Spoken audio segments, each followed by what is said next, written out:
Laia, ¿digo vikingo o nórdico antiguo? ¡Qué melón, eh!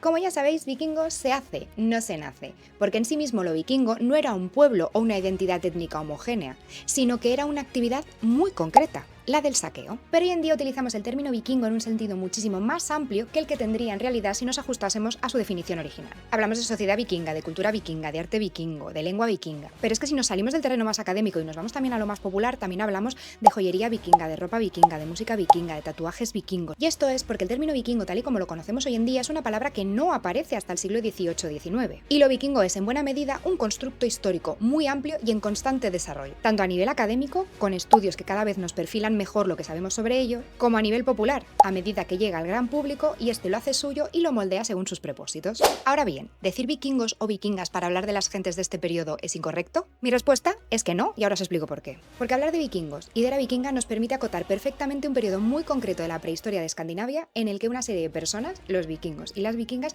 llevaron a cabo una actividad muy concreta. Es decir, el inicio de los saqueos hacia el año 750 aproximadamente marcó y moldeó un periodo muy concreto de la historia de Escandinavia. Cuando estos saqueos se terminaron hacia el año 1050 aproximadamente, también terminaron una serie de características culturales, sociales, religiosas o políticas que habían definido este periodo. Así que aunque a nivel académico quizá lo más correcto sería hablar de mundo nórdico antiguo, sociedad nórdica antigua, arte nórdico antiguo, lengua nórdica antigua, en ciertos ámbitos y contextos como por ejemplo la divulgación, o en formatos que no permiten toda la profundidad y desarrollo pertinentes, vamos, donde no te puedes enrollar por lo que sea, el término nórdico antiguo puede resultar incluso contraproducente, ambiguo o poco preciso. Porque nórdico antiguo es un término y un concepto bastante más amplio que no solo la era vikinga. De hecho, la era vikinga en sí misma es una especie de periodo bisagra o de evolución entre ese mundo nórdico antiguo anterior y el nuevo mundo medieval escandinavo posterior. Es un periodo en el que Escandinavia y otros territorios como Islandia se cristianizan, abandonan el paganismo, cambian las estructuras sociales y económicas, cambian sus relaciones con el exterior. Pero cuando hablamos de mundo nórdico antiguo, podríamos estar hablando también de gran parte de la etapa prehistórica anterior a la era vikinga. Y es que muchas de las cosas que asociamos a la era vikinga, como su religión, su lengua, sus estructuras sociales y un largo etcétera, ya existían antes de la era vikinga. Pero a la vez, la era vikinga aglutina una serie de características que solo son propias de este periodo y cuando decimos nórdico antiguo así en general, las perdemos. Así que, aunque académicamente hablando sea más preciso hablar de mundo nórdico antiguo, lo cierto es que si no podemos matizarlo y acotarlo como se merece, yo personalmente prefiero hablar de era vikinga y de vikingos, porque creo que queda más claro a lo que nos estamos refiriendo. Y porque creo que para la gente es más fácil de entender y de conectar. Eso sí, donde no hay debate es en si podemos decir vikingos cuando nos referimos a ellos en la cultura popular. Porque lo vikingo ha traspasado lo histórico para convertirse en un fenómeno cultural y popular que sí, muchas veces no tiene nada que ver con lo histórico. Vikingo se hace, no se nace es el primer capítulo de mi libro La huella vikinga y en él os explico detalladísimamente todo este tema que es súper interesante y os recomiendo muchísimo. Soy Laia San José Beltrán de Valkyries Vigil, tu vikingóloga y especialista en mundo nórdico de confianza y si te gusta mi contenido, sígueme.